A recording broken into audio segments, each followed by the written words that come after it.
Olha o contra-ataque aí. Vem que vem o time avançando rápido pela linha de campo. Bola dominada no pé do camisa 10. Ele vai pra cima, passou pelo primeiro, passou pelo segundo. Invadiu a grande área, vai chutar. Bateu, é gol! Que golaço, minha gente!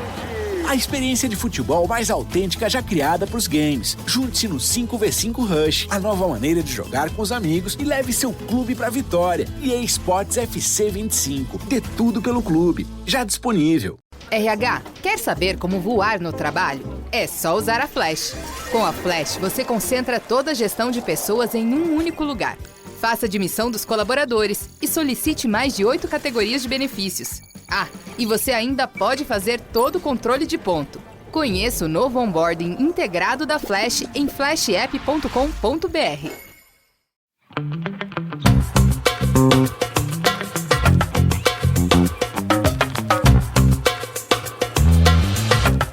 Hello, everybody, and welcome back to another episode of Don't Blame Me. I'm doing the entire intro. No, I'm not, because Melissa's chewing. I never said this part anyway. That is true. Welcome back to Don't Blame Me. We're an advice podcast. I am Megan. Hey, hello. And I'm joined by my co-host, producer, and the mayor of Hot Girl Summer. Hey! Melissa. I mean, I wish we could show like a full runway look for you.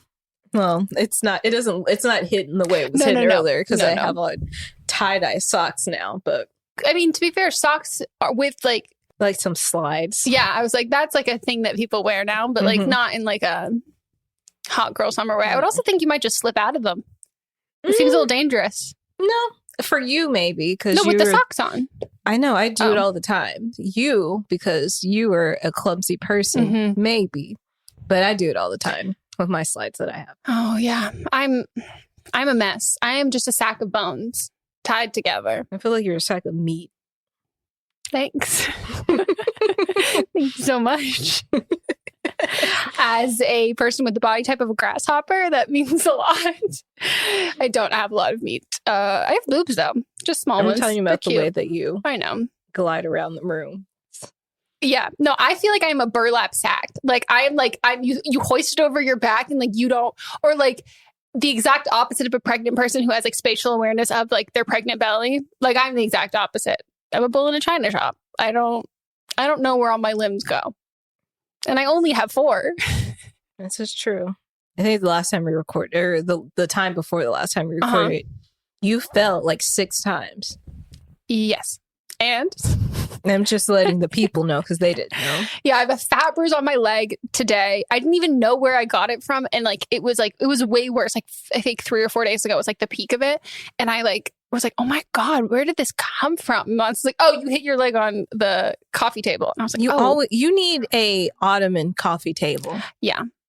I think I need a baby-proof household for myself. I'm not joking because this thing is heavy and it has no give. So you're just knocking right into it. Yeah. Yeah, it's not good. Yeah, you need I have one if you want to switch it out. Maybe I need something just like that's rounded too. Well, this is an advice podcast. I didn't already say that. We give wonderful advice about what coffee tables you should have. Imagine if that was like the mundane ass advice we gave. Coffee tables. They're just like us. Hard or soft. The multitude of shapes. You put your feet on it. You can put things inside of them or on top. Yeah, I don't want you to put anything on top of me. Like, well, whatever. If you're laying horizontal, you can put something on top of you. Yeah, I know, but I'm like, I don't mean to just like throw. I'm just picturing it. Flop a dick on you. I just meant a body as a whole. Oh, a whole body. That makes more sense. In my mind, I was like just an unattached limp penis. Get your mind out of the gutter. I'm so pure and innocent. Shut the fuck up. Well, I'm not going to say we're an advice podcast again, even though I just We're did. An advice podcast. If you need advice, you can call into 310-694-0976. And international listeners, you can send us an audio message, email it to us at meghanpodcast@gmail.com. Did you forget your name there? A little bit. Having ADHD is hard. Maybe I shouldn't be the one facing the window. Maybe. You know what I mean? But that's your side. It is my good side. I just need to not look out the window. Good thing I don't have my glasses on. You did open the windows. They were closed when I arrived. Oh, that is true. But we need the light. So whatever. Moving on. So what you need to do for your calls. This is a shit show of an intro. Make sure you're 18 or over, have your parents' permission to call in and write it down. Practice. Make sure you know exactly what you're going to say. You have all of your details.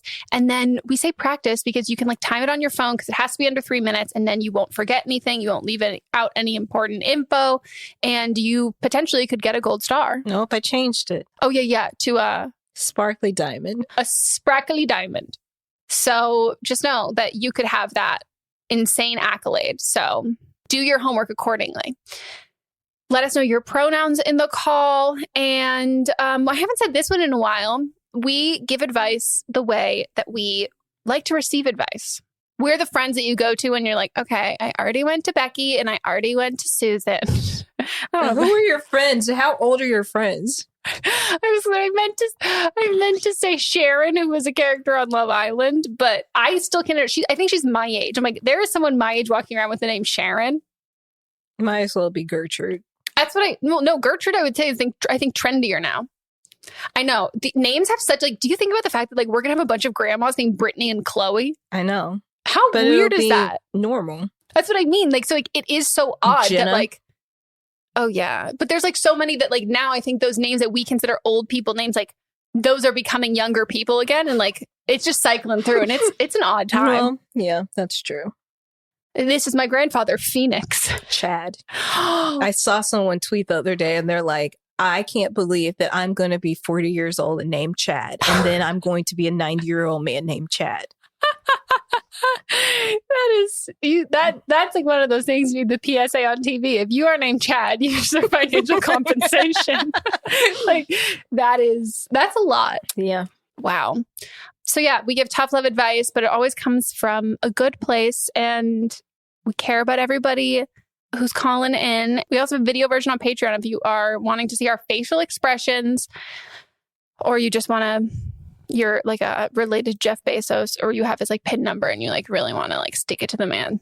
In that case, I would like, you don't just do the $1 a month. You have to give it all to me because Megan doesn't like money. No, I do like money. I just don't like, I get overwhelmed with the concept of responsibility of money. So if you give it all to me. Yeah, then Melissa can give me what I can. You get a little allowance. That would be perfect. See, like a sugar baby allowance. And see, I love looking at money. I love looking at my bank account. Nope. I love looking at dollar amounts. It makes me happy. That's you and Mods. It makes me so anxious. I can't. I can't. Okay. What's new with you? This week, I am directing an audiobook in Germany. I'm working my hours. I wake up at 12 o'clock. Like I'm going to sleep at 4 and waking up at 12 in the morning to work till, I'm done until next Monday. Holy shit. So I've been up for hours. Like I can't complain about being tired. I want to. Right now, it's like the equivalent of me at like 11 o'clock at night on my usual day. Holy fuck. That's a lot. Well, I'm happy for you. I'm not happy for the logistics for you. Yeah, I mean, it's like a fun biology book, which only like I could say it's like a fun biology Sorry. book. I thought it was for children.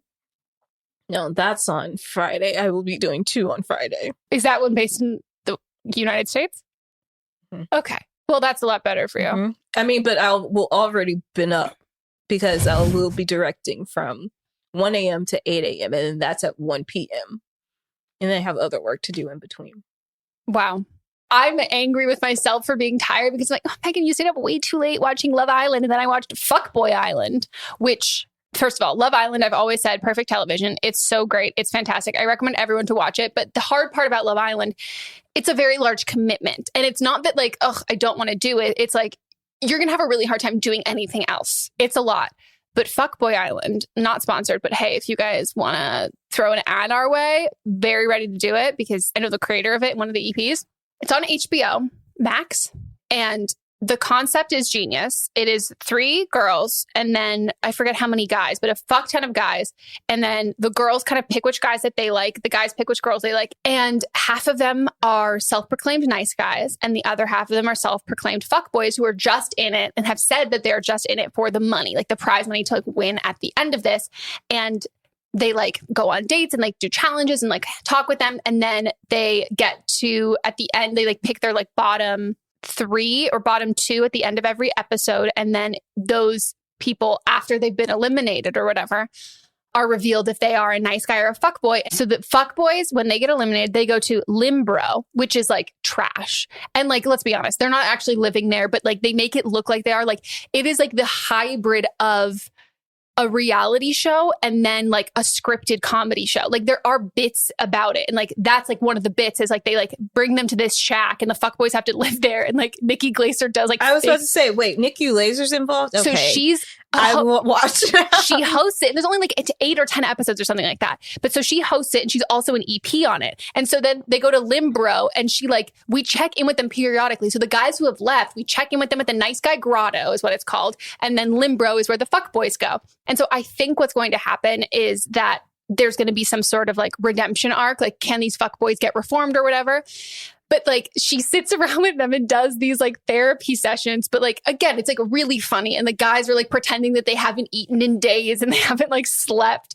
And there was one where he's like, one of the guys is saying like, he's like learned from it. And like Nikki Glaser was saying like, so is it safe to say that you smash the pussy and then you break their hearts? And like it's just like all of the one-liners are really fucking funny. And then the Nice Guy Grotto, it's like these guys just like living lavishly, like waving from their balcony and like, hello boys. And it is just so insanely entertaining. And I think the part that is like the most hilarious to me personally is, I was telling this to Mott's, that I would rather pick a self-proclaimed fuckboy than a self-proclaimed nice guy. Yeah. They're one in the same, but I think like a self-proclaimed nice guy, like they try too hard. it's so easy to tell who's a fuckboy, but it's easy to tell before they open their mouths.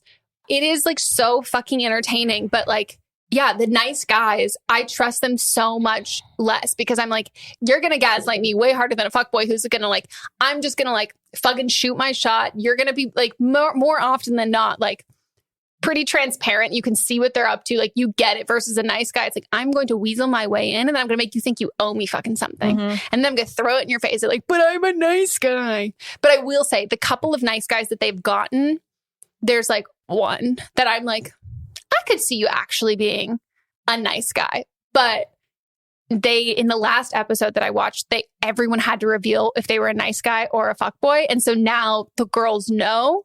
And a lot of them are into the fuckboys. I was going to say. And I was like, come on. But you can tell, but it's also interesting too, because it's not like The Bachelor. It's not like to get married or anything like that. So like, that's what makes it like kind of more like, are you the one? Where it makes it like just so much messier. Like there is no engagement at the end of this. And so like a lot of them are just being like, yeah, I want to date a fuckboy. Like I want to do this. And it is so entertaining. And Nikki Glaser is so funny. And she roasts these boys so hard and none of them know what to do with it. Cool. I'm in now. It's great. Okay, so this ad for... Okay, please have us do an ad. Like, This is like, it really is. It fits. Mm-hmm. But more importantly, you should watch Love Island. So we just recorded our update for this episode. And it's like kind of an update, but it's mostly like a live call with asking like advice for what to do about a current situation that's like not from the other episode that they were on. So we're going to just treat the second half of this episode like a live call. Yeah. So it's long. So it's just going to be the second half. And we're just going to do a call and don't blame them up here at the top. Should we get into the call? Let's do it. Hi, Megan and Melissa. I'm calling in today because I really need some advice. So I'm 25 years old. My pronouns are she, her. And I'm calling in because my friend who goes by the pronouns of he, him, well, here's what happened. So I've been fully vaccinated since the end of April, and I willingly got it. I never got it because of school or because of work. I got it because I wanted to get it. So my friend, he is not vaccinated. He is refusing to get the vaccine. He's also doesn't really care to wear masks, which we're opposite on that because I just don't he's really like careless about it, which I don't like. So I got an email from school the other day, and in order to be back on campus, starting on the 16th, you have to send in your records that you are fully vaccinated, and you have to send in your online vaccine records. So my friend ended up telling me that he was going to go ahead and get the vaccine so he can be back on campus, and I was really proud of him. And I never forced him or anything. He said it on his own, and I supported him. And then I ended up asking him today when he was going to get it, and he said he doesn't care about COVID. He's not going to get it. He already paid for his classes online, so he's just going to go anyway. And to me, that kind of rubbed me the wrong way because it's kind of dishonesty for one, the people who are fully vaccinated and on campus, and then two, the other people who don't want to get vaccinated but are at least being honest and doing their part by doing school from home. He does have a fake vaccine card, which I am not surprised, but he has that, and he basically was like, how is the school going to know? And I don't know. I kind of just don't like that he's like getting away with it and being dishonest. I need your guys' opinions because I know how you guys stand, or I know where you guys stand on the vaccine, where I'm completely on your guys' side. And yeah, I just need advice because I don't know where to go from here with him. It really rubbed me the wrong way. How do I handle the situation? What would you guys do? Because he's one of my close friends, but I don't really like that. So yeah, I could just use any advice I can get. Yeah, well, I love you guys. Thank you so much. Bye. I'm snitching. I'm telling everybody. I'm telling everybody. What's that rapper that was like telling he went to whatever? Was it the 50 Cent thing? No. Oh. He had a whole bunch of like tattoos on his face. Whatever. I'm that dude. I'm him. Yeah. Something like that. Mm-hmm. I am. I'm calling. I'm sending whoever's checking vaccines. I'm telling them. I'm sending. Finding out what college he's in. I'm going to send it to that school. I'm going to send it to all the advisors that are in that school. I'm sending it to the freaking school newspaper. I'm telling everybody. I'm also telling the government because that's illegal. Yeah. Like that's like really illegal. Yeah. Here's the thing. If you don't feel comfortable ratting him out, email his information. I'll rat him out. I'm ready. Yeah, no, this is what we were designed Yes. for. This is what we were built for. Yes. Like if you do not feel comfortable, like, and then also then you're not lying when it's like, oh my God, how did this happen? How like, will they know? Yeah. And you're like, I didn't tell them because you will have told us. Yes. And then we could do that. No, this is like, it's illegal. It's so illegal. Yeah. Like jail illegal. Mm-hmm. I don't know who has been making you downplay your feelings because like you're pissed about this, but you're like, well, I don't know what to do. Yeah, no. You know how you feel. Yeah. Fuck this dude. This dude is not your friend. And I think you know that, but I don't know why you're not like saying that shit with your whole chest. Yeah. I'm for real. Like, tell everybody. Make a fake Gmail account. If you don't want to tell us, make a fake Gmail account and tell everybody. Yep. Email the school newspaper. They're going to do an expose because he's probably not the only one that's doing this anyway. Tell the dean of his school. Tell the dean of the chancellor of the university. Tell all the advisors. Tell everyone. Well, because then they're going to figure out where the fuck did he get this, and then they're going to take down the whole shebang. Yep. Also, I'm going to let him know that he's a fucking idiot. Like vaccine records exist. If you have a fake one, no one created a fake vaccine record in the database. Right. So like if they're checking them, which that's the other thing, like, and when I say that, it's not like, oh, well, then they will be the ones to figure it out. No. Sadly, a lot of places will just take it at face value. They're not going to like check and like enter in your number and all of that shit. Don't have like a database like we have in California. Oh, true. I didn't even think about that ours is California based. Yeah. So you have to rat him out, whether that's to them directly or to us, and then we will rat him out. But yeah, he is being an absolute asshole. Like this is when people are like this, I'm like, oh, so you are plotting murder. Like to me, I'm like, that's what murder. It is. Yeah. Like you are, what is it called when you are premeditated? This is premeditated mass murder. Jail. Straight to jail. I don't even believe in jail, but fuck this dude. I don't believe in the popos, but I'd call him on him. Same. Literally same. We reserve it for the especially heinous and this fucker. Because This there's fucker's included. there's even like cops that are getting fired from their jobs because they're not getting vaccinated. As they and that's should be. great because then that means we're starting to weed those students Honestly, out. I'm like, we just have to come up with more of these things that slowly whack them away. But yeah, I just fuck him. Like, this is like, and I don't like, people are just like such selfish idiots. And like, this is one of those things that I'm like, this is like a case in point, like, he's not a good person. Like, this is not something that you can overlook as like this is a difference in opinion. Like, no. This is like, hi, I am a bad person. Yeah. I am okay if like I'm doing something that could potentially cause like my classmate's little sister who has leukemia to die. I'm okay with murdering a child. I'm okay with murdering people that I know and love, or the people who in my life who I care about, their relatives and family. I am cool with that. I'm signing up for that. I am planning to do that. And it's not like he doesn't have the option to stay home. Yeah, that's what I'm saying. This is like creepy. Like, It's very much. Yeah, why are you trying to kill people? You fucking psycho. Ugh. I just can picture what he looks like too. Ugh. I can picture what he smells like. He definitely wears like multiple chains, and he's like very scrawny. So they're like really heavy on his like thin neck. I don't even think him like that. I see him like as like very pretentious, like still pops his collar, boat shoe wearing, like wears a little tiny Docker shorts. Oh, I see all of that, but I see like the TikTok kind of chains where it's like they're popping out from like underneath, but it's like these scrawny boys who are like, I listen to Kanye. The and it's ones like, that talk like this. Oh. Yeah, fuck him. Fuck him. He is not your fucking friend. Not your fucking friend. So looking forward to either receiving your email or receiving an email with an update letting us know. Just send us your school newspaper. Yes. Clipping.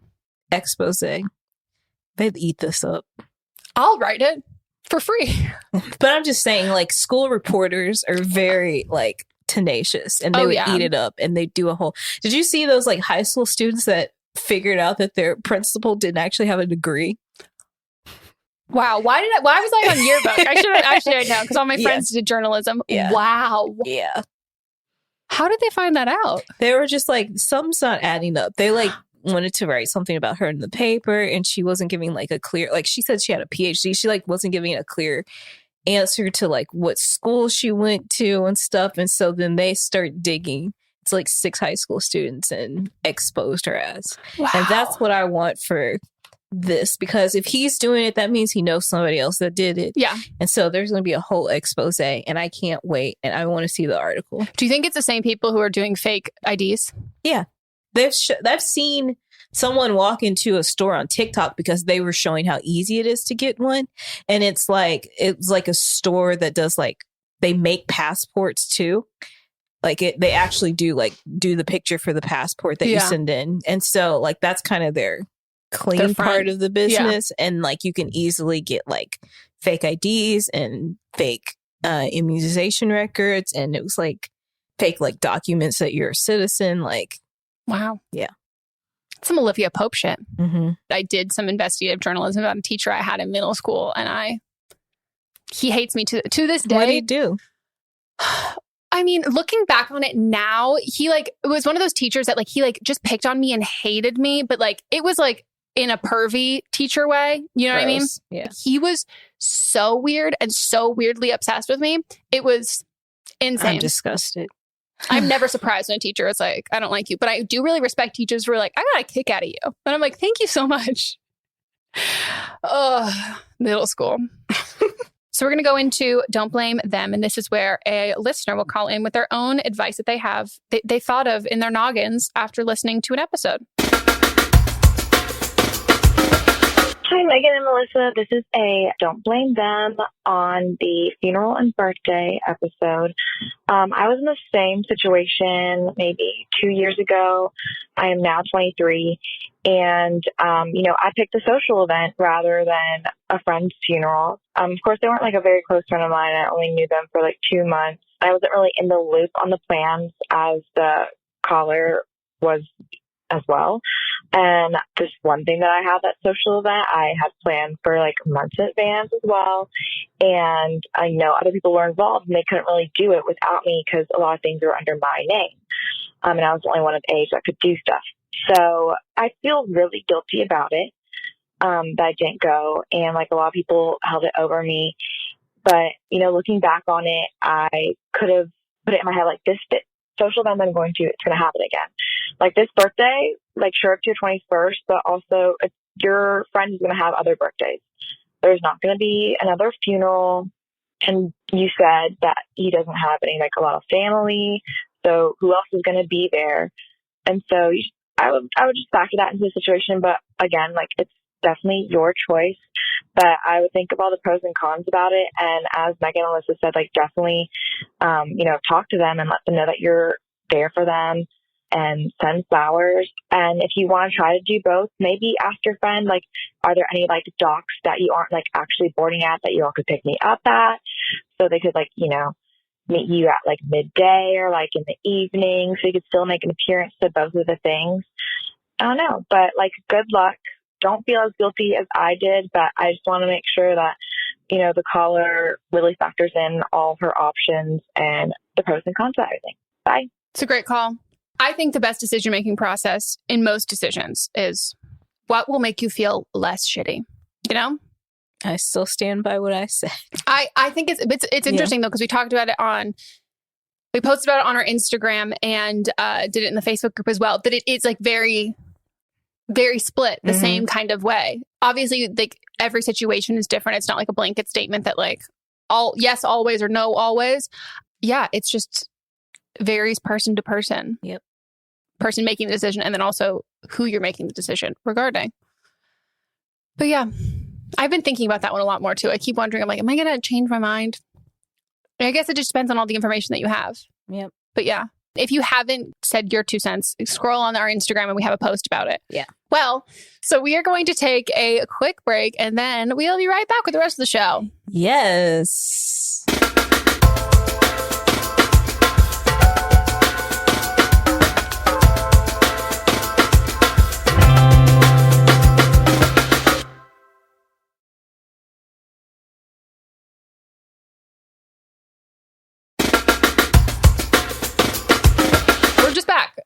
We're back from our break. So now we're going to get into the update slash basically a live call, friend intervention, like friend therapy.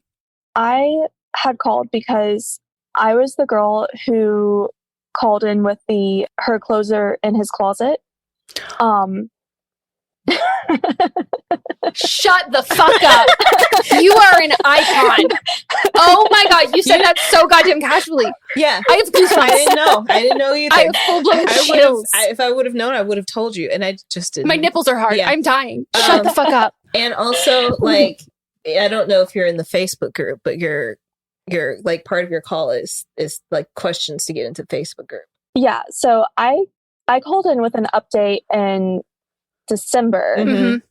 And then, and you guys told me about the Facebook questions. Oh, we did. So I had called with that call like a year and a half ago.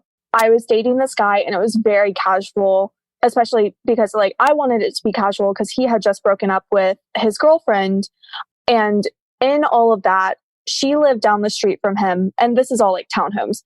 She lived down the street from him and I lived across the street from him. So we were all on the same street and he and I were dating casually and, you know, we didn't really tell anyone because it was very casual.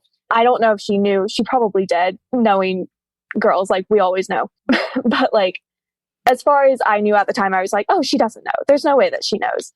But I noticed one day her clothes were in his closet. And then I was like, okay, maybe this isn't a great thing for us to be doing while he still has like some of her stuff. They're still kind of going through this breakup.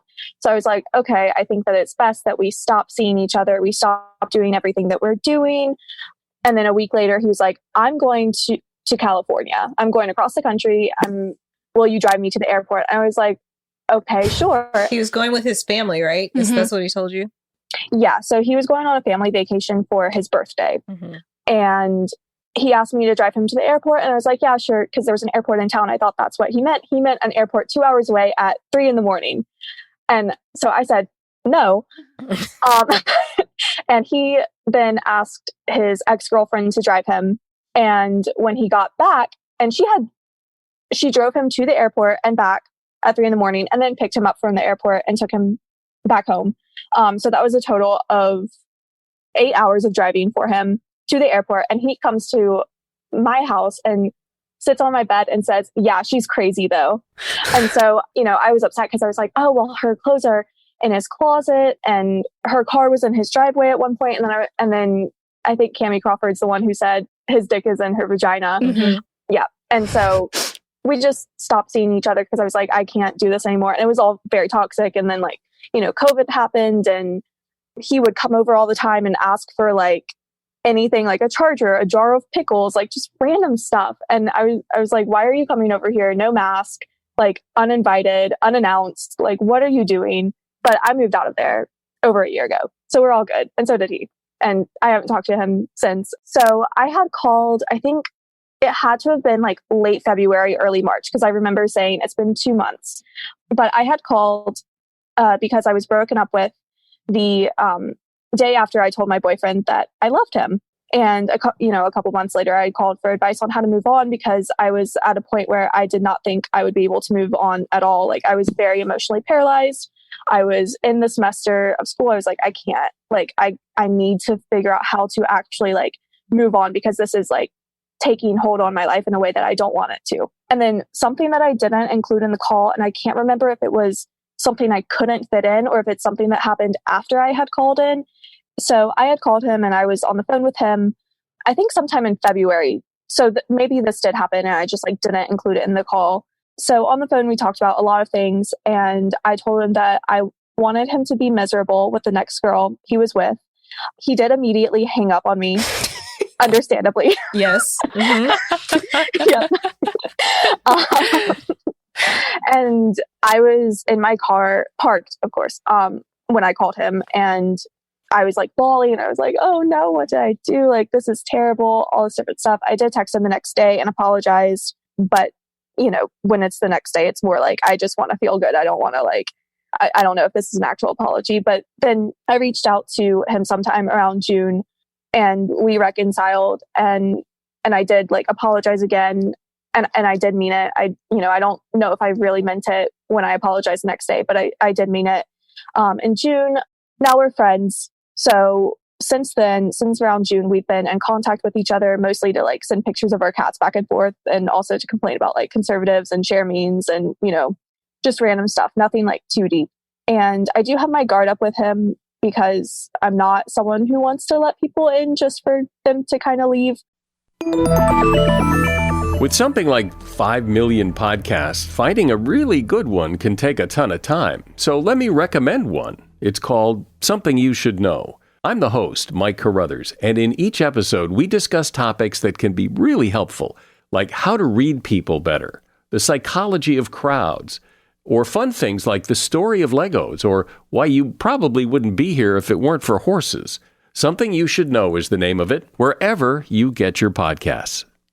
And it's one of those things that I'm not the best at understanding social cues or understanding the implications behind people's words. And I mentioned in my call that I was going to go to therapy and talk about it there, which I did. So I went to therapy virtually and I had just started seeing this therapist. And I don't think that I would have seen her if my boyfriend hadn't broken up with me, because I was therapist shopping while we were dating. But I kind of gave up when all I could find were therapists who didn't have virtual options. And the one that I did see in person refused to wear a mask. So yeah, I don't think that if he didn't break up with me in January, I would not have kept looking for a therapist.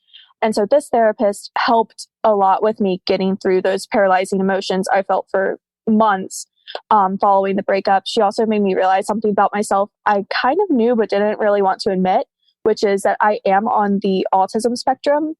And this is something that 3 other medical professionals told me that I should look into an autism diagnosis as well as ADHD, which I also have. And I'm 20 years old. No one ever noticed this. And so it's kind of this is really nice. I know something about me that I never knew before. The sad part is that my insurance didn't cover telehealth. So I stopped seeing that therapist, which really broke me. I bawled in my car again. I do that a lot. I bawl in my car. That's the best It's place. a good place to cry. Mm-hmm. Yeah.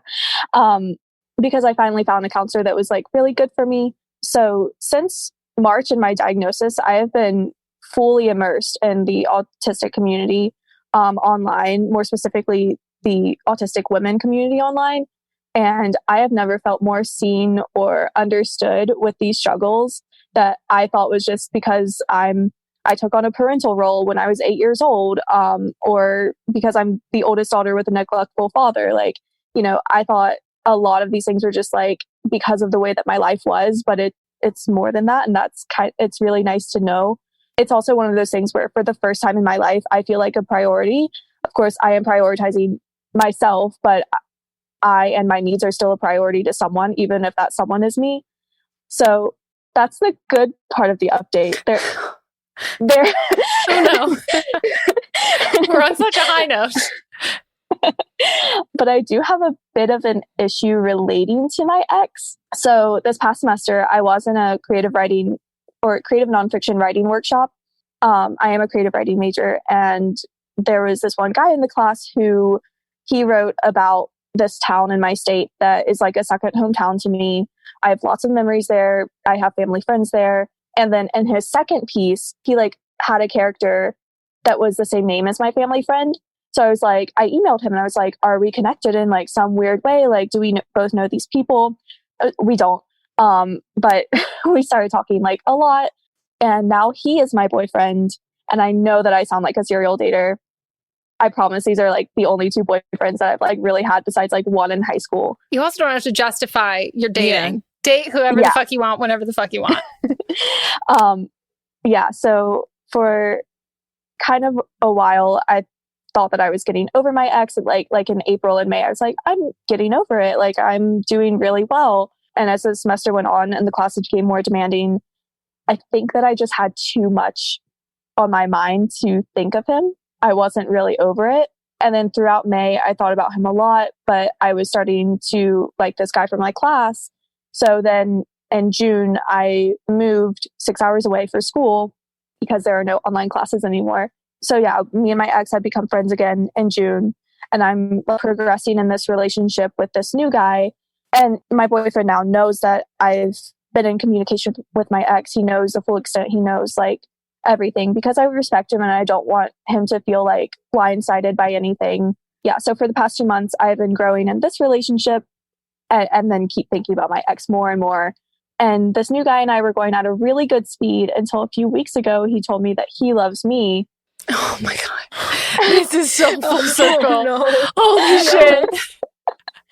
And then I was like, I didn't say it back.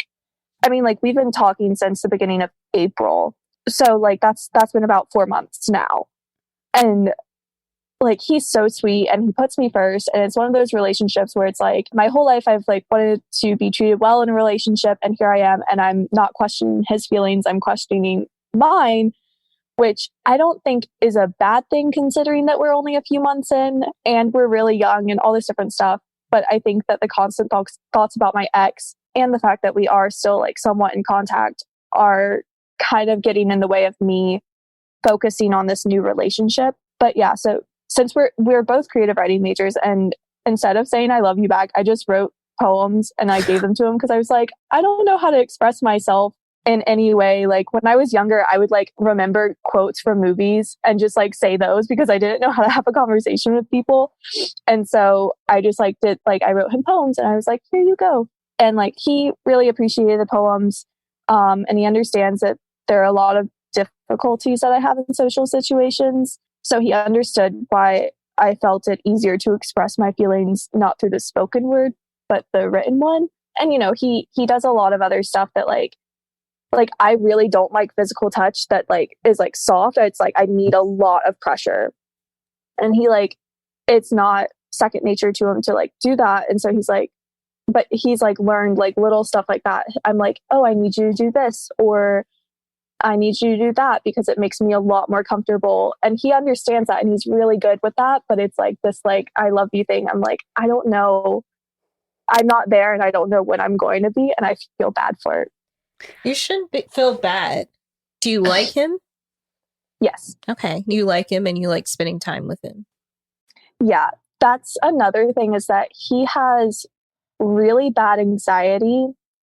And he's kind of at this point where he's like, I need to be with someone. Like, I need someone else in the house while I'm at night and so he spends a lot of time with me. And I'm like, I don't want to spend all this time with you because it's a lot.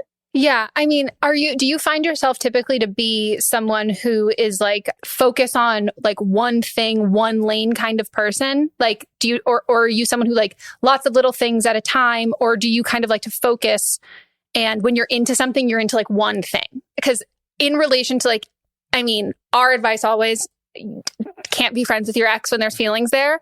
And part of me wonders if like you're, and I had like when I couldn't be friends with exes for this reason, because I'm like an all over the place kind of person. But when it comes to like emotions and feelings, like I'm like very fucking linear. Like I have to go out of my way. Like when I would date someone, I'd have to go out of my way to date multiple people at the same time because I would get tunnel vision with one person and not necessarily get in over my head, but like end up being like, shit, I don't actually like this person. Like I have to consciously diversify in that kind of way. And I wonder if part of you, like your I love you is living with your ex, and like that I love you is there, and you can see that because you still talk to him. Like he's still like by proxy in your life. And so for me, I would have a hard time even recognizing if I could be in love, or like if this like would grow into love with some other person, because that other person has that. And I still have a connection to them through that, you know? Yeah, no, that is it. Like I do get very in over my head. And I think that my thing is that when my ex and I broke up, I was like, I can't do that. Like I can't get so into it because I don't want to be broken up with again the day after I say I love you to someone.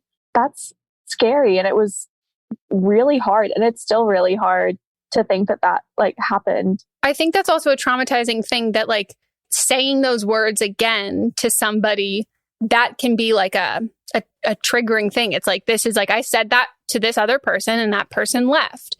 And so like, I'm having to rationalize with my psyche that like, I can say this to this other person won't leave. But I think it's like a twofold thing, that you've been on the other end of it. So I would assume you'd probably get in your head of being like, well, shit, I've been on the other side of like, I'm not going to dump my boyfriend because I do really like him. But like, I know how it feels to say I love you and not hear that back. And like, it can kind of become that whole circle, like over and over and over again. And I think that like, as much as you can, try and compartmentalize and think about everything in like different little boxes. Like think about your relationship. Like Melissa said, like, do you like him? Like, do you see yourself moving forward? If you put blinders onto everything else in that situation, do you like him? Do you see him moving forward? Because I would say, I think like the spending a lot of time together, like 4 months in and like having anxiety with that kind of stuff, that would be really overwhelming to me at the beginning of a relationship. And I think that like, regardless of the reason why, that it's like a mental health thing, it's an anxiety thing, that's for him, that's 100% valid. But it's also 100% valid if you're like, I know where this is coming from, but like the outcome of this is spending a lot of time together is not something that like spending like all of this time together is not something that I need in a relationship, regardless of why that the origin of that is. Do you know what I mean? Like, and I don't think that's like a fucked up thing at all, but there's like a level of compromise in there with that. And then with the ex, that I also wonder if maybe there's a part of you that is like maintaining a friendship because that there might be something there that like he would then reignite that, because those feelings, obviously, like that hurt is still there. And even if it's not like he says like he made a mistake and like you're suddenly going to want to be with him again, but it can also be like he said he made a mistake, and then you can be like, yeah, fuck you. Like, and like you have that like big like moment afterwards.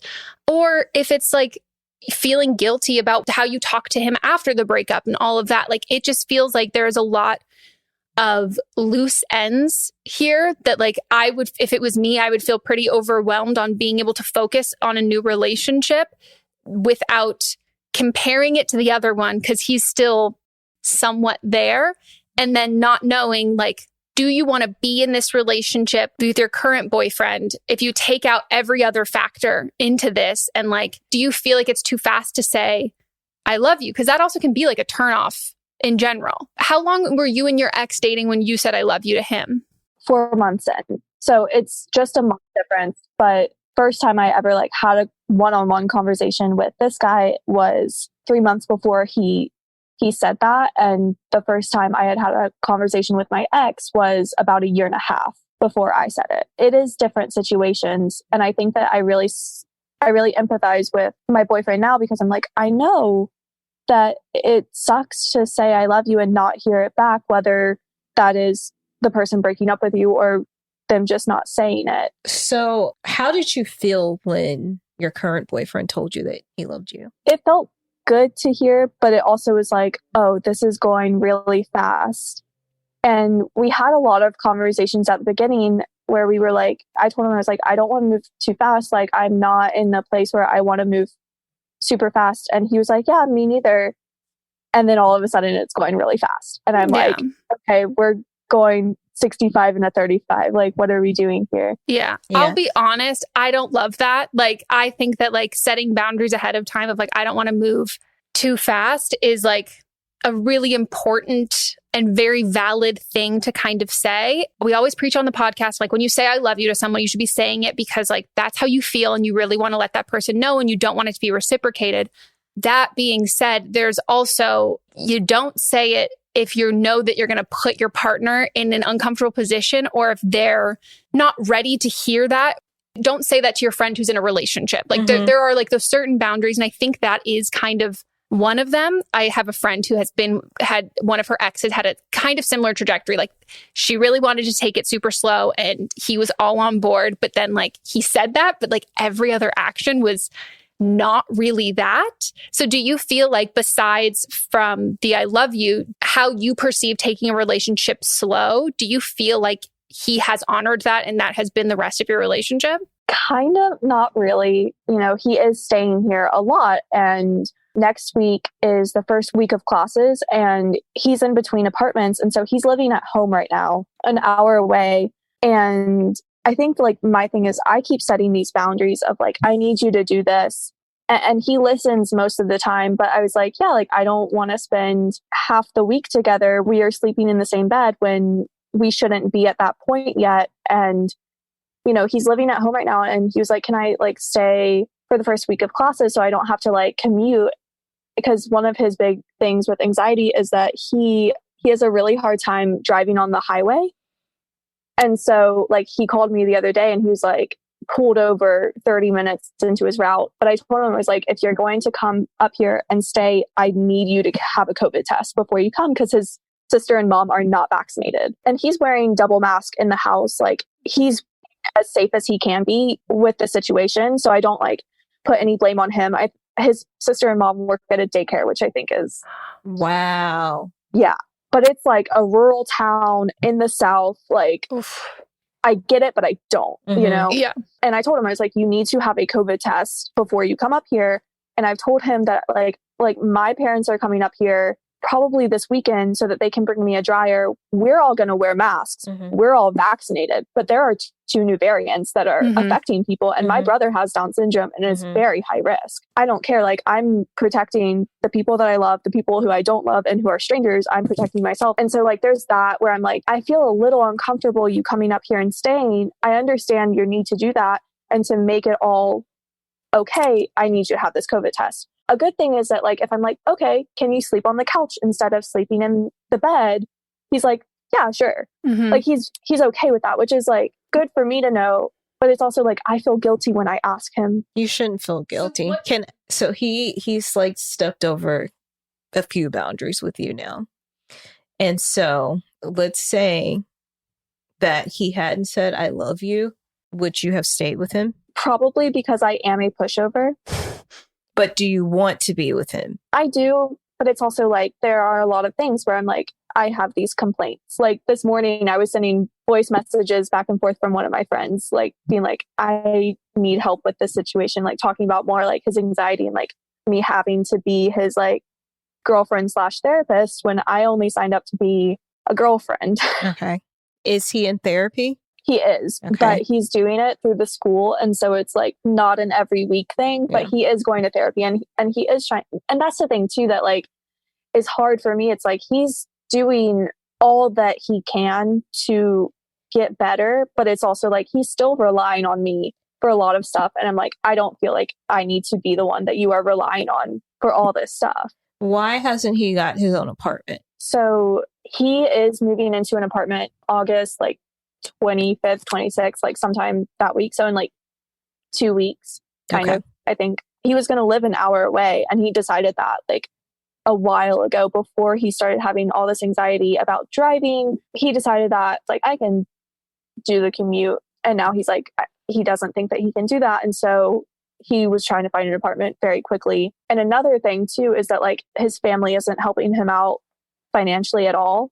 So he's going to be paying over $1,000 a month. And so he's like stressed out about that. One thing that I've been thinking and don't really know if this is me being really anxious and jumping to conclusions or if it's me being intuitive, but I have thought at some points, I'm like, what if he is love bombing me and I'm not recognizing it now? Because he talks about gaslighting from a previous relationship every time it's brought up. We were watching, because I've been making him watch The Bachelorette because I really like Katie, but they talked about gaslighting on the last 2 episodes of The Bachelorette, and we'll talk about it. I'm like, I don't think that anyone necessarily gaslighted. I think that it was just very manipulative and everyone was just very human in these interactions. And it was not good, but I don't know if I would consider it gaslighting because both parties were at fault. And like, if you watched it, you understand kind of where I'm coming from with that. And he was like, well, no, I was gaslit for a while. And I'm like, I don't know. Sometimes I'm like, what if he's like really manipulating me and I just don't see it?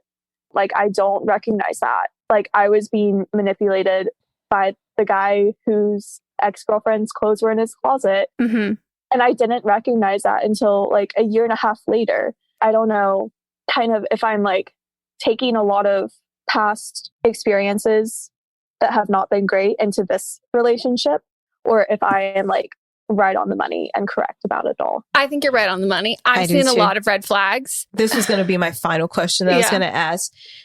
Are you staying with him because you feel like you were holding on to like when you were in that last relationship and you told him I love you and then he dumped you the next day? And then are you carrying some of those emotions on with you? Like you feel like that you need to stay with him because he told you that he loved you?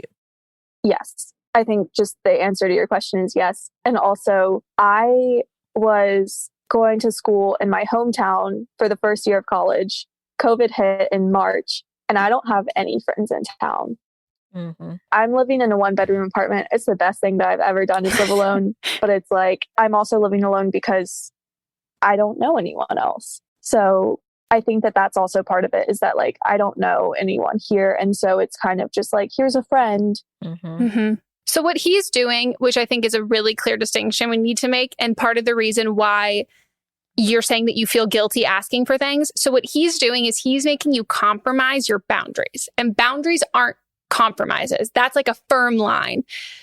And that's where the kind of like emotional kind of manipulation comes into play, whether it's conscious or completely subconscious. But when your thing is, I don't want to spend a lot of time together, and that's a boundary. That's like a line in the sand. And he's like erasing half the line going, well, I'll sleep on the couch. Theoretically, when that is proposed to you, it's like, okay, well, he's respecting this boundary. He's not. He's creating a different one for you and saying, I see your boundary. I don't like that. So I'm going to make a new one and I'm going to put it in a package that makes it seem like I'm doing a solid and like, this is what you want.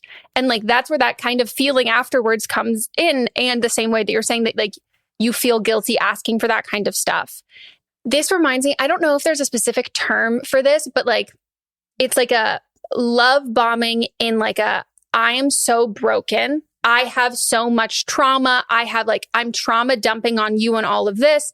And like, I am opening up about, it can kind of be disguised as like, I'm really great with communication. Like I'm opening up about my mental health. I'm opening up about all of this stuff. And then that becomes my burden very early on in our relationship, that everything I am saying and everything I'm doing, I'm factoring in these things about you that I wouldn't feel comfortable sharing with someone this early into a relationship.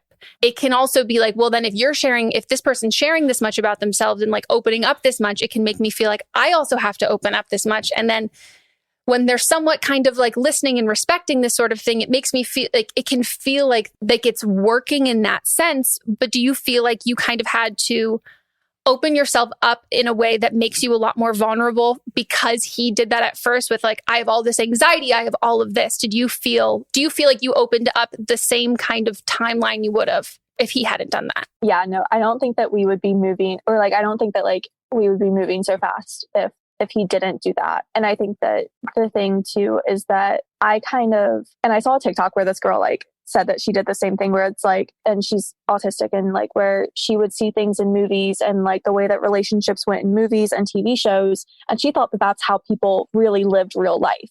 And that's the way that it is for me. And so like, I'm kind of unlearning all this stuff that I thought was how real life was. Like, I know that this is fiction, but real people are writing this, so it must be true.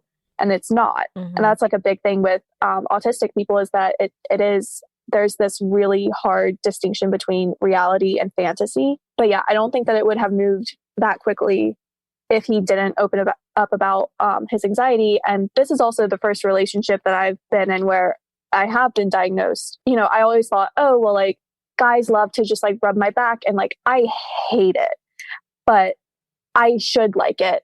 So this is the first time where I'm like, you need to give me a lot of pressure when you touch me, or don't touch me at all, kind of thing. Or like, usually I'm like, oh, well, guys love helping me out in the kitchen, but I cannot have anyone in my kitchen because I really like to cook and I really like to bake. And I know that that's like gender equality. I want to help you out too. Kind of like, that's his whole thing. He's like, I want to help you out too, because I don't want you to think that you have to cook for me just because you're the girl. I'm like, no, I like cooking and I have my kitchen and I know where everything is. And one time I like put the microwave on, and I told him that that's the one thing that he could do is turn on the microwave, because he really wanted to help. And I was like, and I forgot that I told him that until I turned on the microwave, and he like opened it up at like 4 minutes and 51 seconds. And I had to add another 9 seconds to it because I was like, it needs to be at 5 minutes and 15 seconds. It cannot be at this 5 minutes and 6 seconds. Like, it can't be. I know that I did that math really wrong. I can't do math. Don't worry. Yeah. But yeah, like at that point, I'm like, oh, I feel like I'm the one who is not good in this situation. Like, I feel like I'm like, when I guess in reality, I'm just expressing my needs. And if you can't meet my needs, then I guess we shouldn't be together, kind of a thing. Yeah. That's a him problem. Yep, like you expressing your needs and all of that, and like being so direct, like a therapist would be like, that is the ideal communication you want to have in a relationship. And those like feelings of, is it my fault? Am I like, whatever, anything like that? Like, that's on him. Like, it shouldn't have those kinds of feelings and that stuff. And also the distinction between movies. I've never heard that, like, how unlearning the whole, like, oh, well, this is in movies, like separating the movie from fantasy. Cause I've always compared love bombing. I'm like, think of a fucking Patrick Dempsey movie and think of like the hot hunk character. That's like, if it seems like it's a movie, that's what that is, because it's mimicking these things that they have seen. And that's kind of what that is. But it's impossibly hard until you've been in a relationship or seen a relationship. And it's honestly easier when you've been in a relationship where you recognize like, oh my gosh, it's not like that. This is what the healthy version looks like. But when we only have the unhealthy, like love bombing movie version to reference, it's really, really fucking hard to figure out what that is. And right. I think the thing that I always tell my friends, and we say on the podcast all the time, 4 months in, but especially early on in a relationship, you should be guarding yourself still on both parties and like unveiling like all of these really intimate details about yourself or doing all of that. That's not what the start of a healthy relationship looks like. And like the first couple months of it, it's like, I mean, half the time you're not even fucking farting in front of someone. Like, it's like all of that best stuff. But when someone tries to like skip the dating kind of process and get into like, we're basically roommates who like live together and like, we're like in like a deep relationship, boyfriend, girlfriend, all of that. When the pedal is like hits the fucking gas on those things, that is like an automatic red flag. And like, I mean, I think we both agree that this is like, lots of red flags here. And I don't think that like he necessarily knows it, but I think Melissa's right in the sense that this, and like you said before, like you really wanted a boyfriend who like really cared about you and really loved you and all of that. And like this sounds super great on paper. And even if you take out like the red flags or whatever, that's how every relationship kind of is. Like we have this idea of like what we want, and what we want and our needs aren't crazy and drastic. But like when you go from having dated like really fucking shitty people, it feels like I'm asking for a lot. And like really all we're asking for is to like date someone who, in my case, someone who great sexual chemistry with, makes me laugh, and is like a fun person to hang around, and is like really nice to me. And that's like four things. Like that's not that much. It's not that hard. And there's a fifth thing there that's just, I want to love them. And I obviously want them to like love me back and all of that, but there has to be that other thing there. And I think that like with him, I think it's like an on paper. And then like Melissa said, shit, I went through this before. I feel like I kind of got everything I was asking for, and I don't really like it. You order something at a restaurant, turns out you don't actually like how it tastes. And like, you know what I mean? Like it's a recipe, like a fucking recipe, you make it and it doesn't end up being as good as you thought it would be. That's like the non-toxic version of him, but I think he's toxic. Yeah, I think so too. And I kind of want to go back to the movie thing too, because you said that he loved you, and then you've been writing poems and you've been expressing yourself that way. So in your poems, are they actually how you feel? Or are they a fictionalized version that you can show him so that it doesn't break his heart? Well, they are actually how I feel like. And one, I was basically like, I'm not there yet. These are like communicating poems. Okay, this makes sense to me. Okay. Yeah. It's, well, and then also like, as a creative writing major, like poems are just like fictionalized versions of the truth. Yeah. But yeah, all of it is like very much actually how I feel, and just like a way for me to be able to like communicate with him, because I don't know how to say I'm not there yet, and I don't know when I'm going to be there, and I might not never be there. Another thing is I say a lot of very rude things, and I don't know that they're rude or like very blunt until they are said, and then someone is offended, and then I feel bad. So it was a little easier for me to like sugarcoat it with a fruity poem.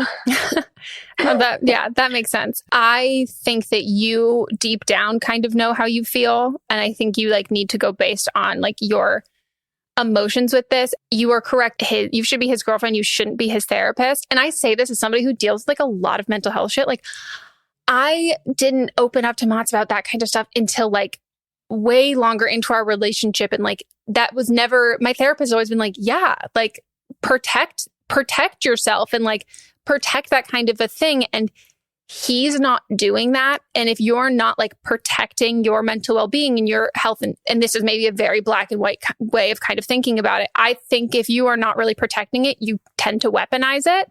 Having someone say something about like my mental health, or like if I've confided in them about something and then having them like use it against me or throw, like that's the most hurtful and painful thing that anyone could ever fucking do.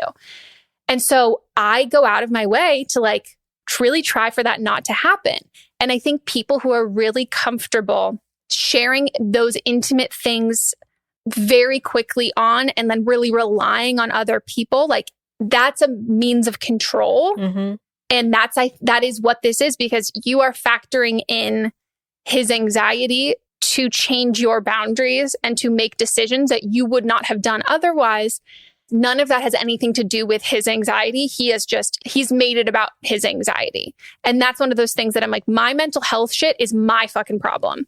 And like, I can let the people in my life know like what I need and how they can help and like how best to support me on that. But I can't put that on other people. And I would never dream of doing that.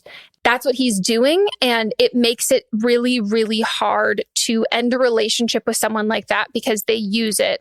They make you think about it. They make you really think about like, well, he has anxiety. I don't want to do this. I want to make sure that. Contained herein are the heresies of Radolf Buntwine, erstwhile monk turned traveling medical investigator. Join me as I study the secrets of the divine plagues and uncover the blasphemous truth that ours is not a loving God, and we are not its favored children. The Heresies of Radolf Buntwine, wherever podcasts are available. This and this, that is a means of control versus of, oh, he has anxiety. This is the best way I can communicate with him about this thing that we're already talking about, or this thing that we're already doing. But when it factors into how you the choices you make and like your boundaries, that's just manipulation. Right. And like with that anxiety too, he's very insecure because he is trans. And so there's like this whole other layer of like, I've never been with someone who's trans. He's insecure that he can't give me enough. There's a lot to it. He needs therapy, not a girlfriend. And at a certain point, we've all been there. And sometimes it happens while you're in relationships, but he is not equipped emotionally to be in a relationship until he's worked out the stuff. And a lot of people think if they've got anxiety regarding relationships, the best way to work on that is being in a relationship. And it's not, because there's casualties besides yourself. There's being like honest and open. And then there's being recklessly honest and open, which is just ends up being manipulation. Yeah. I hate that that's like what we're saying with this, but like, I think, like everything you're saying, I think you really understand, you really know. And I think you are being pragmatic. And so thinking with pure intentions, because you have pure intentions that like, you don't want to hurt him or do any of this kind of stuff, but like, you have to focus on you and like, you are a good person. There's nothing that you're going to say or do. Also, especially since like how the last relationship ended, that you felt very guilty about how you talked to your ex. No matter if you want to end it, which is what our recommendation. No one's saying to. I'm whispering the cards are on the table. We've given our thoughts about it. I think you know where we stand, but the decision at the end of the day is your decision. Yeah. And you have to do it for you and how you would do it. And if you decide to end the relationship, you're never going to do anything because you're a good person that is like going to like be mean to them or like purposefully trigger their anxiety or anything like that. So you just have to be incredibly steadfast in your choices and your words and what you say to protect your own mental health. Because I think it's been weaponized towards you. Yeah. Yeah. Everything that you guys are saying are like things that I do need to hear. And like, I was on the phone with my mom about a week ago and I was like talking about like a few things with him. And she was like, oh, that sounds like a lot of baggage. My parents are together, but she was like, that sounds like a lot of baggage. And I said, well, dad has a lot of baggage. And she said, exactly. So I'm like hearing this from other people in my life too. And I think that like one of my biggest fears is to be stuck in a relationship that, that is very abusive and that I can't get out of because I'm too far into it. You can always get out. Yeah, you can always get out. No matter what. Mm-hmm. No matter how, you're never in too deep. Right. Ever. Well, I mean, like, just like, how there's like that statistic that is people try to leave 8 times before they like actually leave. I think that that's like one of my biggest fears is being one of those people that like has to take 8 times. Yeah. Before I can actually leave. And so that's like a big fear with this relationship where I'm like, oh, maybe. Yeah. Yeah. I will say it's better safe than sorry. And like when you are with someone, then it's like a healthy kind of relationship. I know you're not in like with that other therapist before, but if you're able to get back into therapy too, like when I tell you that like you will recognize if you are in a good and healthy relationship, there's not a part of you that continues to worry if you're being gaslit or anything like that. Like you can carry that kind of old trauma and see it and like, am I seeing this in this relationship? But like that, there are some very clear black and white things in that way. And I think if you are in therapy, when you're getting into new relationships and that kind of stuff, you will be able to, once you have a good standpoint of like a really good point of reference of a healthy relationship, it's going to be a lot clearer to what are the signs that this is not going well. And you can always ask your friends to be so brutally honest with me.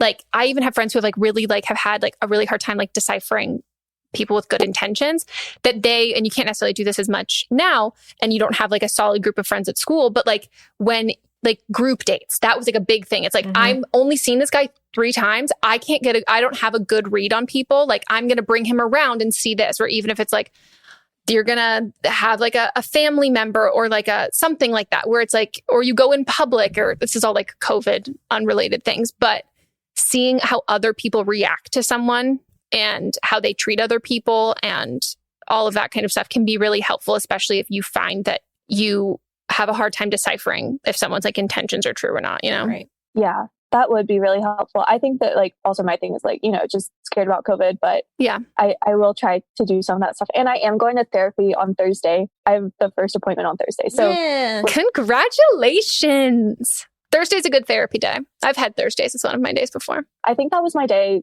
with my last therapist, actually. Oh, so, love it. Well, wow. You have lived so much life. This is wild.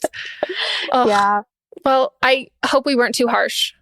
No, not at all. Everything that you guys said was like stuff that I needed to hear. And I also like, you guys can be harsh, but like, it's always like stuff that I need to hear. Like, I've been listening since I was 16 years old. Like this, like, yeah, I've been listening since the first episode. So it's like, I'm like, yeah. Well, I hope this was helpful. And also, I think you said you're in the Facebook group. I know you don't have a ton of like close friends where you are at now. I don't know how much you utilize like talking to people within the Facebook group, but a lot of people are in very similar boats. There's lots of like group chats of people who like talk and hang out. Maybe they can find out like a virtual way to like help like suss out like future potential partners and being like, hey, everybody, like, what do we think? Like, what's this? It's like a very good collective, like hive mind kind of thing if you have utilized that. Thank you guys. This was really helpful. And yeah, can't wait to keep listening. I'm glad. Thank you so much. All right. Bye, guys. Bye. Have a good one. Damn. What a life. Yeah. She's 20, right?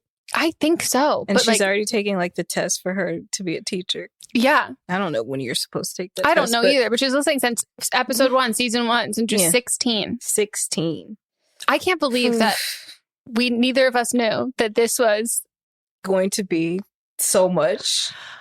So much. So much. And it's also like, it kind of reminds me of like, you know, those reality shows that it's like, where are they now? And like, I love that we do the updates with this kind of stuff, especially when it's like fuckboy situation, because it's like, there's always something else that happens, whether it's like good or bad, but like, especially when you're like young in your 20s and dating and all of that, like you go through fuckboy after fuckboy and like different iterations, and they like wear different outfits and different costumes. You can't totally tell. And it's a time, but I hope that was helpful for anyone else who might have been listening to it. We talk about love bombing on here a lot, but we haven't talked about like it's showering someone with like love. What's up, everyone? It's Noah Daniels. Hey, y'all. I'm JJ. Hey, guys. It's Kat. And we're your hosts of the Real Hauntings podcast, where we bring on guests who share their first-hand encounter ghost stories and supernatural experiences. Now on to the trailer. I've been warned to not tell this story, but I think because of the way it ends, it's okay to tell this story, because some people say that with certain entities, to like speak of them or talk about them or in any way like portray them as powerful will attract them to other people. The creepiest thing about it to me is a lot of times it would wait for me to notice it. Like it would just lay its arm out like this, and then I'd be like, where is it? Where is it? And then I'd see it, and then it would just slither back. For more information on the Real Hauntings, Real Ghost Stories podcast, make sure you check out real.fm to learn more about our podcast and many other amazing podcasts. But also half of it fits into love bombing, but there's a different layer there. And like I said, I have been there with like people who are like actively dealing with addiction. It's just a very similar thing. And like, it's like manipulative as fuck. It fucks you up, especially because I find a lot of time those people end up going for people who are like very big mental health advocates, that it preys on that. You're more susceptible. Love bombing in itself can be like a very intentional tactic from like abusive people. But this to me is one of those like hurt people kind of a thing, where it's like sometimes when you have like unresolved mental health stuff and you're not working on it and not doing all of that, like you are just a fucking tornado and drag everyone down. Or I guess tornadoes go up and down. Have you ever lived through a tornado? No. I feel like they're not tornadoes in all of those places you live. There's always like warnings, and they've touched down near. I've never been in one. Well, that's it for our episode. We hope you all enjoyed. If you want to call in for an upcoming one, leave us a voicemail at 310-694-0976. International listeners, you can send us an audio message at meghanpodcast@gmail.com. If you have an update, shoot us an email. Let us know, and we would love to schedule that with you. If you want to support the show, join our Patreon. It's super fun. We do the video versions on there. It's literally like, I mean, you know how months work. It's either $4 or $5 a month, and it's $1. $1? $1? $1? $1. $1. It's just $1. But we also have a $5 tier where we do live streams twice a month, and they're literally just like Zoom hangouts. They're so fun. We get to know everybody. It's a really great like community building thing if you are in a new city, or especially people going back to school and virtual school, or not being able to like, you know, have lots of social activities because of COVID and that stuff. It's a great way to do that. And it's really fun and we enjoy it a ton, but you can always enter in however much money you want to do that. If you are feeling generous or you are the heir to the toaster strudel fortune. Mm-hmm. Follow us on Instagram. We're available everywhere. My presets are actually out now. And I'm not like lying in advance. Her presets are out. They're very cute. You should check them out if you're a Taylor Swift fan. You might notice some of the names. 1989. Mm-hmm. And some of the, I mean, all the old presets are also still available, but they're great, awesome. And follow my business Instagram, Diamond Imprint. Do it. Oh, and then follow us on TikTok. Our TikTok, like our podcast TikTok. You can also follow our individual TikToks. Would love that, but follow the podcast on TikTok. Yeah. And buy our merch. I forgot. Oh my gosh. I've been wearing it. I wear it a lot. I'm wearing it for 3 days straight, and then I changed into a different sweatshirt that is also our merch. Buy our merch. It's so cute. It's so comfortable, and it's really nicely made. And it really will encompass. Did you read that one comment that someone said they fucking liked when you did that? Fuck all of you who said that, because I was like, this feels like a direct attack to me. I loved it. I know. But yeah, so no, when you're supporting it, you're like our merch, you get to rep the podcast and support our show. And inadvertently, you are supporting the Green Brothers, not Jeffree Star or Jake Paul. So think about that when you're buying other people's merch. Okay. We will see you all next time. Goodbye. Bye.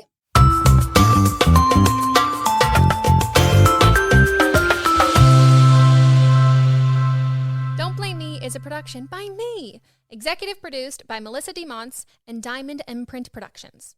Edited by Coco Lawrence. Post-production sound by Chris Henry. Production assistance by Melanie D. Watson. Music by Ryan Hunter and Giacomo Picasso. Do you love Disney? Do you love top 10 lists? Then you are going to love our hit podcast, Disney Countdown. I'm Megan, the Magical Millennial. And I'm the Dapper Danielle. On every episode of our fun and family-friendly show, we count down our top 10 lists of all things Disney. The parks, the movies, the music, the food, the lore. There is nothing we don't cover on our show. We are famous for rabbit holes, Disney-themed games, and fun facts you didn't know you needed. I had Danielle and Megan record some answers to seemingly meaningless questions. I asked Danielle, what insect song is typically higher pitched in hotter temperatures and lower pitched in cooler temperatures? You got this. No, I didn't. Don't believe that. About a wish coming true? Well, I didn't either. Of course, I'm just a cicada. I'm crying. I'm so sorry. You win that one. So if you're looking for a healthy dose of Disney magic, check out Disney Countdown wherever you get your podcasts. Hi, I'm Jennifer, a founder of the Go Kid Go Network. At Go Kid Go, putting kids first is at the heart of every show that we produce. That's why we're so excited to introduce a brand new show to our network called The Search for the Silver Lining, a fantasy adventure series about a spirited young girl named Isla who time travels to the mythical land of Camelot. Look for The Search for the Silver Lining on Spotify, Apple, or wherever you get your podcasts.